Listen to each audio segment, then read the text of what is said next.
Meantime, two differing strategies leading up to the CNN presidential debate this week. President Biden going dark at Camp David, as we said, as Trump is today Americans. How are these strategies going to pan out? Let's bring in journalist and author of the book, Second Class, Batya Ungar-Sargon. And you've got President Biden, he's branding Trump as a felon, okay? He's saying he's going to destroy democracy. He's a huge threat, targeting abortion really hard. He posted this chart to Twitter moments before we came on the show. And essentially he's saying, Trump has done, and he's going to continue to do it. Trump did this, are the exact words there. The red states are the ones that have either banned abortion or action on it. So essentially, this is the defense. It's a three-pronged defense. Do they have any offense here?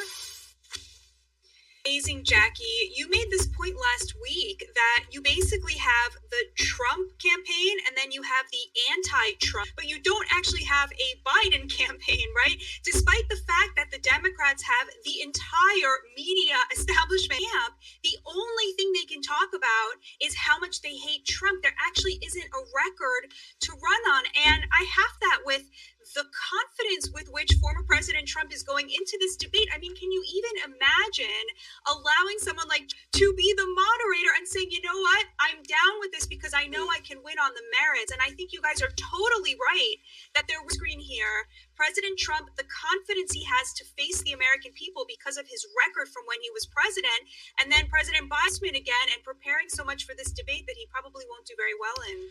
Batya, Biden is on offense, let's say a little bit. He's spending a lot of money there. I think that's an abortion play for him.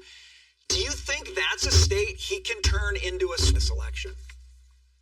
Do you know what that signals to me? It signals that they've given up on Michigan and Wisconsin. And the reason it's pivotal is because there are 600,000 auto workers there. A lot of these folks are unionized. And so President Biden assumed that, but his EV mandates were so punishing to auto workers that he is hemorrhaging support among those users.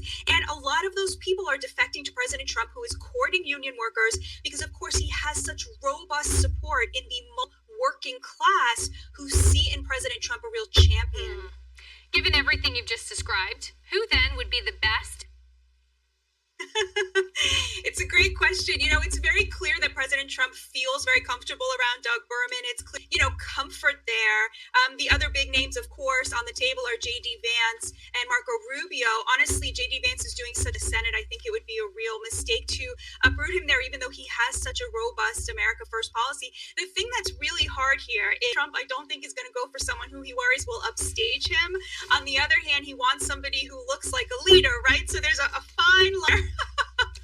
I think it's going to be Sarah Sanders, Batya. I'm just putting it out there. I know there's a long list of great candidates, but it's pretty high on the list, and nobody's really talking about it. Great to see you as always. Thank you. Thanks so much for having me.